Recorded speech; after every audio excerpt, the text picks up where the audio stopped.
How's it going, everybody? Welcome to the channel and the video review of the Holy Bro Shuriken 180 Racing RC Quadcopter. Taking a look at the box. On the opposite side, it has all of the features of this quadcopter. So let's go ahead and open it up and see what we got. All right, this is what you get inside the box. A nice case with Holy Bro embossed right on the top, with a nice little handle so you can carry it around. It's a really nice case. Let's open it up. And there you go. There's the quadcopter, the 5.8 gigahertz antenna, and a bunch of goodies on the top zipper pouch here. Let's take a look at those. Okay, you got some extra props.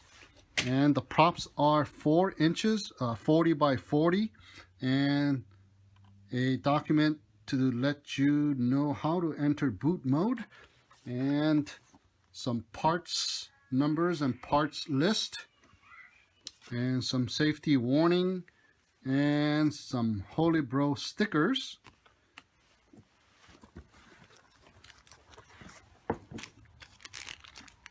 The instruction manual with a QR code to their website. That's really nice. And the instruction manual tells you everything you need to know, how to bind, how to change channels, and all that kind of goodies. So put that on the side. And you also get a little bag with an extra battery strap, some cables there, and another ring for your camera, and a little carbon fiber platform of some sort, and sticky tape. So let's put that on the side. All right, let's take a look at the quadcopter. The quadcopter is 180 millimeter from this motor to that motor, and it has a carbon fiber on the top as well as a glass fiber on the bottom, sandwiched on this plastic skirting here.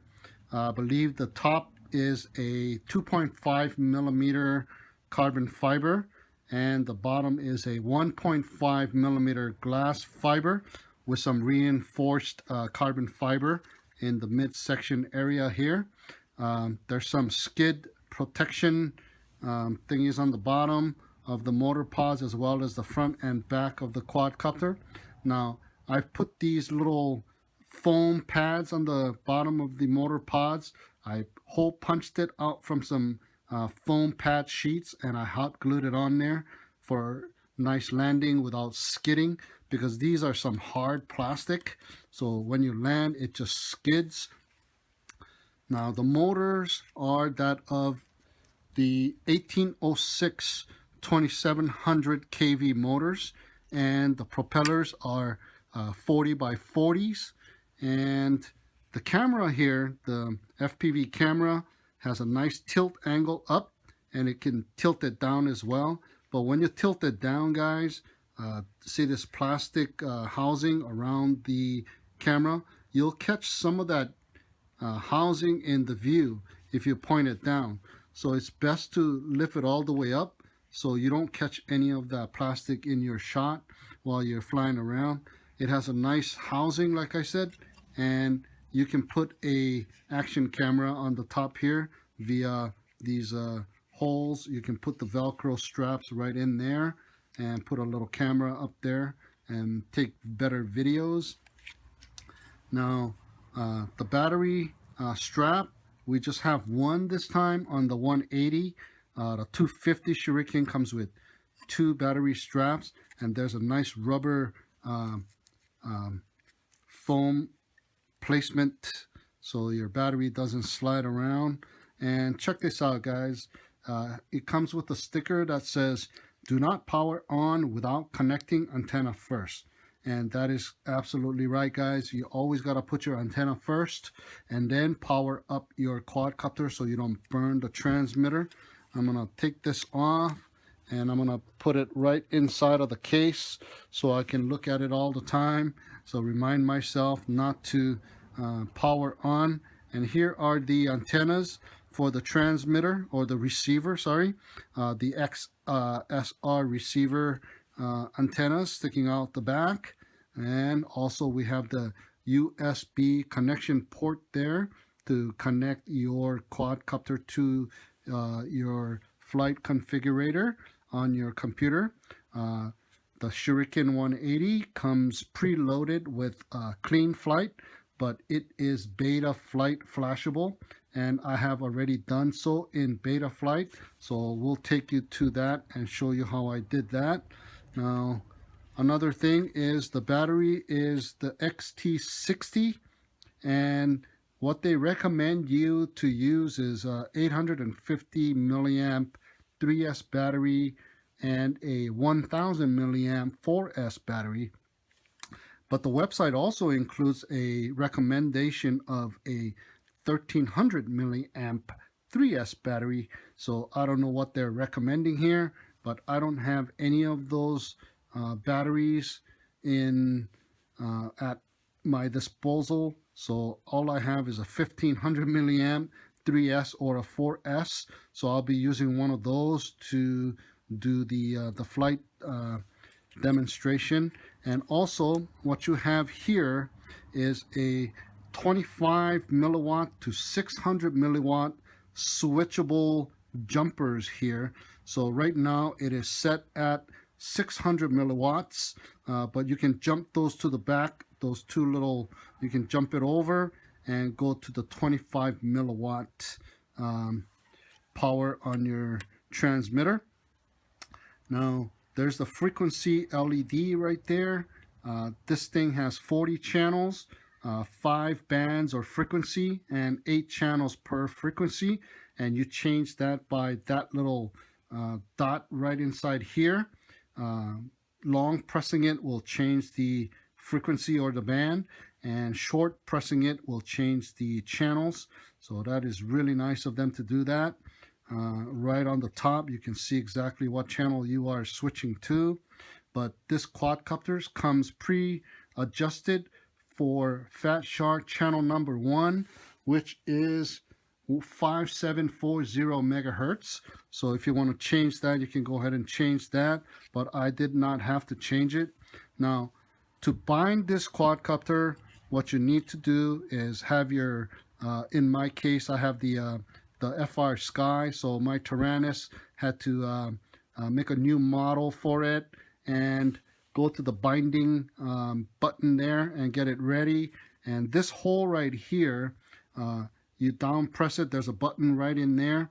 The actual XSR receiver is right around here inside, but they did run a wire all the way to a switch right here for our convenience. So press that button and then power up the quadcopter, and it'll go into the binding mode, and then you hit that bind button on your Tyrannus and you are bound. And that's how easy this thing is. And then you can go into your computer and plug it up and go into your flight controller or configurator and go ahead and tune your quadcopter and give it switches and check your modes and all that, and I'll show you that right now. All right, here we are in Betaflight. As you can see, I don't have a recorder, so I'm just going to use some screenshots here. And as you can see, that pink arrow is pointing at that firmware flasher. So you want to hit that firmware flasher and it will take you into the next page, which is the load firmware. If you already downloaded it, you can hit that local button, or you can hit that load firmware button online. And once you hit that, it will take you into the flash firmware.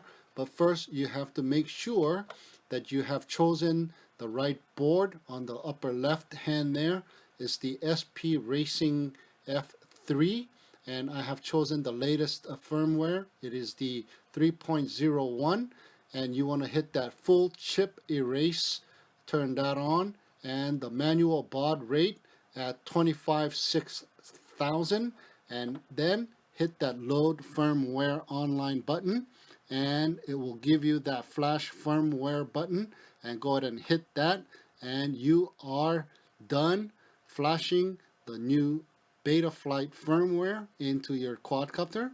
So on the next page you will do the setup, and it will calibrate the accelerometer here, and that is all I did with this page here. And I moved on to the ports page and clicked on the serial RX on the UR3 line there, and go and save and reboot on this page, and went to the configuration page, and make sure you hit that RX serial, and in my case the S bus as well. And also on the top of that page I also hit that motor stop and turn that on. Everything else was already set, all the numbers, the motor minimum throttle, the maximum throttle, it was already all set there, and the one-shot 125 ESC was already selected. So go ahead and save and reboot here, and then go to your PID tuning page, and here I did not do anything. This is the default PIDs, and I'm just going to fly in the default PIDs for now. So you go ahead and save that, and the next page is the receiver page. Over here you must hit that TAER. It is defaulted at AETR, so change that over to the TAER and hit save, and go on to the modes page here. And what I did here was I did the auxiliary 1 to arm and moved it over so that when I turn it on, it arms on auxiliary 1. And also I hit that angle and set it to auxiliary 2, and horizon in the middle of the three-way switch, I put that horizon. And also when you hit that the third level of that three-way switch, it'll take you to the acro mode. So that is all set and ready to go. And of course the arm auxiliary 1 is a two-way switch, so you have to choose a two-way switch on your Tyrannus to set that arming. So that is all ready to go. So hit save and you are all done. So you go ahead and disconnect and you are ready to fly.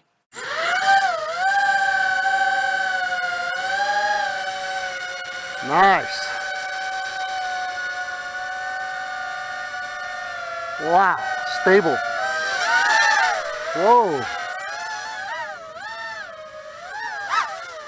Oh, very fast and nimble too with that 4S. Wow.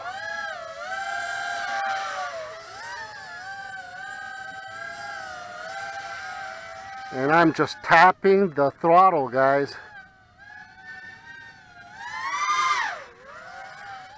Wow, this one is fast too, man.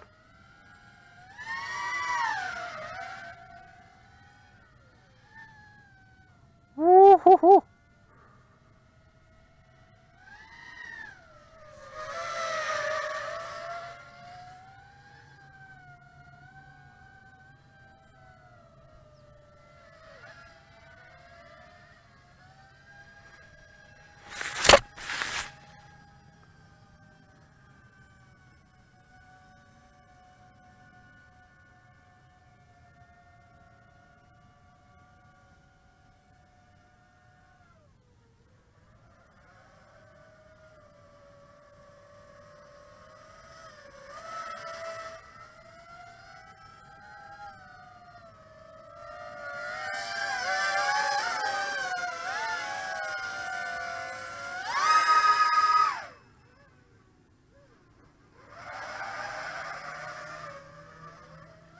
Looks like there's a little bit of prop wash coming down.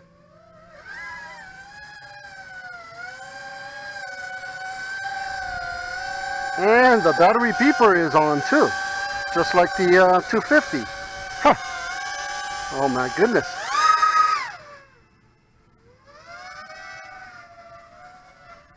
Nice.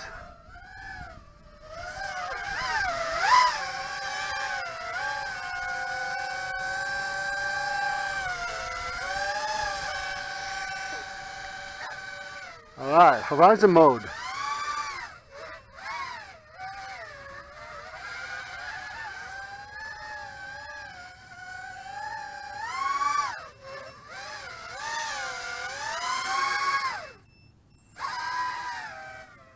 Oh,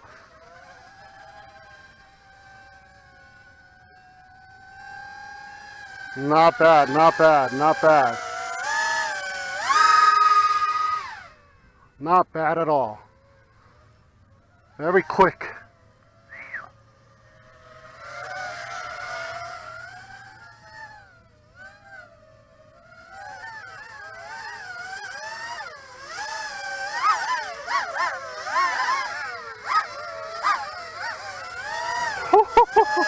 All right. Nice.